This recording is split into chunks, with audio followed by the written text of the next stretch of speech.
Alright, hello guys, how's it going? In today's video, we're going to be taking a look at another big snowstorm out west for the Rockies, the Cascades, the mountainous regions of California, and other surrounding regions. Now, before I get started with this video though, I would ask that you do subscribe if you do like weather-related content, and also make sure to share this video with your friends, family, and social media.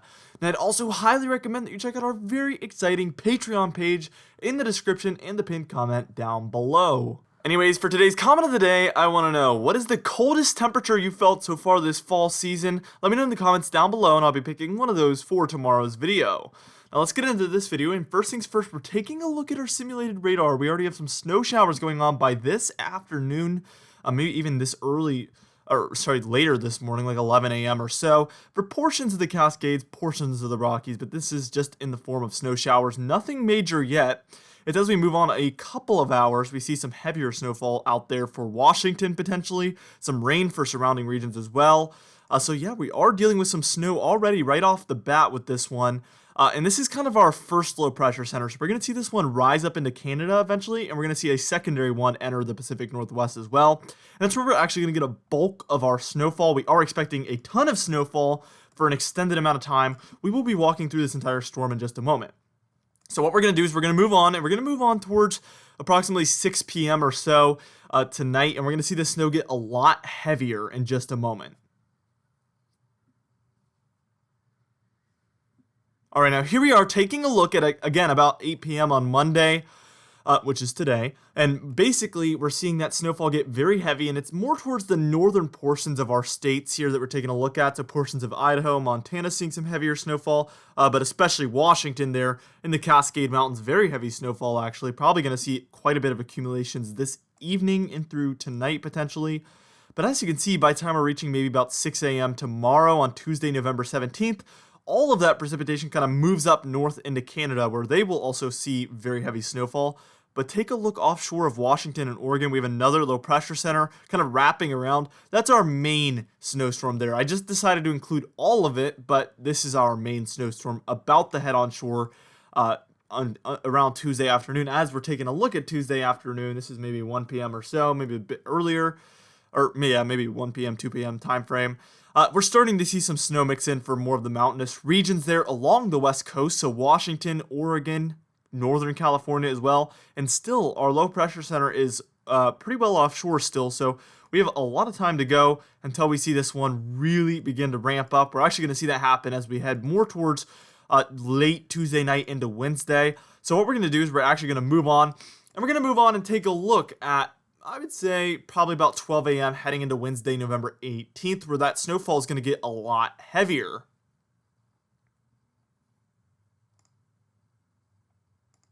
All right, now here we are taking a look at, again, maybe about 12 a.m. on Wednesday, November 18th. As you can see, we're starting to see a lot heavier snowfall there for Washington, Oregon, portions of Idaho, as well as California. The one thing you might notice with this snowstorm, we've actually been featuring a lot of western half of the United States snowstorms. This one in particular, there's a lot of warm air in the area, so I think a lot of lower elevations are going to deal with just mostly rain, and a lot of higher elevation areas are going to see that snow mix in. And obviously just stay snow. Now, with our previous snowstorms we've been dealing with, we've seen a lot of all snow events, even for low-lying areas, seeing a lot of snowfall, but there's a lot of warm air in the area, especially the valleys are going to struggle with that during this particular system. All right, so we're taking a look at that heavy snowfall for the mountainous regions. Let's just go ahead and move it on towards, I would say, probably about 10 a.m.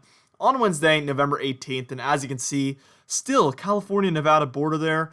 We see Oregon and Washington, the mountainous regions, seeing that moderate snowfall. Idaho and Montana seeing some snowfall again, but look at that. You can see the valleys are still in the form of rain there. We're going to take a look at our total snowfall at the end of this video, so stay tuned for that. If you're kind of wondering like how much your area is going to end up with, we're going to go over multiple models. I've loved doing that recently, just going over many models, so we make sure we get every opinion that way. So let's just go ahead and move on. We're going to move on towards what I would say is probably about 5 p.m. on Wednesday here, so around dinner time. And this is Western time, by the way. I am trying to kind of calculate it, so this should be pretty accurate with Western time there. We see that Washington and Oregon are still dealing with some snowfall, as well as California. Idaho, Montana, even Wyoming, they're getting some moderate to heavy snowfall by this point as well. So a lot of regions are going to begin to see more snowfall than they saw before.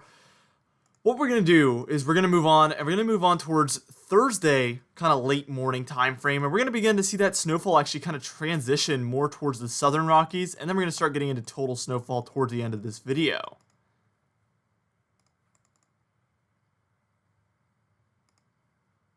Alright, and like I said, here we are taking a look at approximately what I would say is probably around 11 a.m. or so here on Thursday, which is going to be November 19th.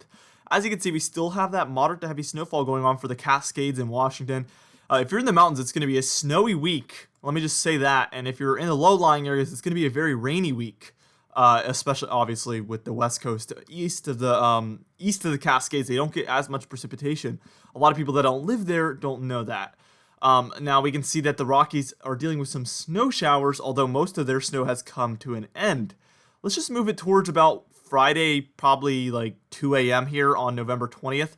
As you can see, a lot of the snow lightens up. We see snow showers kind of abroad, but as we head towards Saturday morning at maybe, I would say this is maybe about 4 to 6 a.m., somewhere in that time frame. I'm so used to Eastern time, it's hard for me to calculate it from Z time, because I already have to kind of translate it over, so I'm trying to do like a double translation here. So if I get it a little bit off, forgive me. We can see the southern Rockies there, Colorado, dealing with the moderate snowfall by this point. So you guys are not going to be left out. You guys are actually going to deal with quite a bit of snowfall as well. I would say probably approaching 10 inches for some of your regions down there in the southern Rockies. We'll take a look at that total snowfall in just a moment, like I said. But the Cascades and the Rockies, the northern Rockies that is, are seeing snowfall once more. But by the time we reach about 6 p.m. on Saturday, we see pretty much all the snow to the north has lightened up, and that snow for Colorado is finally dying down and coming to an end. So that'll be kind of the end of our snowfall event. We saw a lot, especially for the higher elevation regions. What we're going to do is we're going to move on, and we're going to take a look at our total snowfall on our European model, our GFS model, our Canadian model, and then even our German icon model. All of that coming up in just a moment.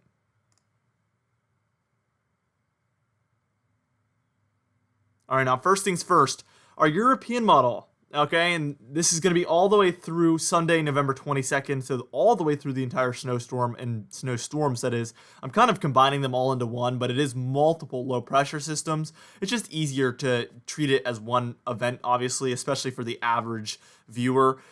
Now, if you're anywhere in the grays, I anticipate that you probably won't see much in the way of accumulation. You'll probably see flakes, obviously. That is kind of trying to pick up the snow that'll fall out of the sky, not really the snow that'll end up sticking. If you are in the blue shades, that's where you're starting to get some accumulation, probably 1 to 6 inches of snow about. If you're in the purples, 6 to 9 inches of snow. And you can hardly see any purples because usually the areas that saw snowfall just continued to see snow for days. So it's, most of these areas didn't see just a little bit of accumulation. They saw a lot. The pinks is anywhere from about 9 to, I would say, 18 inches of snow. So most of our very high elevation regions are dealing with those 18, up to 18 inches of snow regions. And then as it gets more towards a pastel color, kind of neon as well, just very bright shades, and it even turns into a purplish shade, that's where we're at about anywhere from 22 inches and above. As it reaches those more purple shades, that's where you're at about 36 to 48 inches of snow. So there, in our Sierra Nevada mountains there in California, we do see some of those amounts that are, over 36 inches of snow. We also see some of that for portions of Idaho, and then definitely up there in the Cascades for Washington, dealing with easily over 2 feet of snow, quite a bit more actually. So let's just go ahead and move on towards our American or our GFS model, whatever you want to call it. And same story with the color shades here, but we're dealing with a lot there for Colorado on this model, up to 15, 16 inches there, as we can see. The Cascades as well. This model has great agreement with the European model that we're going to see quite a bit of snow in the same exact regions. Actually, this is like almost perfect agreement. If I'm going back and forth between the frames here, it is like perfect almost. So yeah, really good agreement there. And then our Canadian model also has very good agreement. So except the only difference I'm seeing here with our Canadian model is it is keeping that snowfall for the Southern Rockies a little bit further north. That's the only difference I can come up with here. And then our Icon model, and this is the only one that's kind of like an outlier. It keeps everything so much lighter. So much less snowfall in this model, and it's showed this for a lot of our previous events, and it really doesn't end up looking like the icon model does. It ends up looking like the other three are showing, and that's probably because the icon is a much less accurate model just historically. Otherwise, a lot more people would use it. So if it's not popular, it's likely not that good. That's just typically how it goes. I know there is some models that are great that a lot of people underutilize, but typically, the ones that people really swear by is going to be your most accurate models. Anyway, for today's comment of the day, I asked you guys, what is your favorite weather month? An anonymous sports fan said, my favorite month is January because that's when the nor'easter pattern really kicks into high gear. And I would actually argue that February is more when the nor'easter pattern really kicks in. Oftentimes, it actually has nothing to do with the month, so it could literally be any time. But just throughout my weather experience, I had the years like 2014 to 2015 where we had huge February. So that's just kind of what I've dealt with throughout the past 10 years typically. But I don't know how old that person is, but maybe they are older than me. Anyway, for today's patron highlight of the day, I want to thank you all for supporting the channel, but especially our diamond patrons: Michael Codalesa, Matt Birds, Alicia Davis, Catbite, Terry Curtis, It's Jay, Cindy Klein, Kellen Manhart, Felix Wheatfield, Michael Buell, Mariah Vieira, Noah Harley, and Mark J, alongside our platinum patrons: Adam S., Justin Quantrell, Donna Carnes, Alan Belemo, Larry LePan, Cameron Marshall, James Wade, and Dovey Nagel. If you would like to end up on this patron end screen, you can do so by joining our Patreon page in the description and the pinned comment down below. Anyway, guys, thank you so much for watching this video. Again, be sure to share it with your friends, family, and social media. I will see you guys in the next video.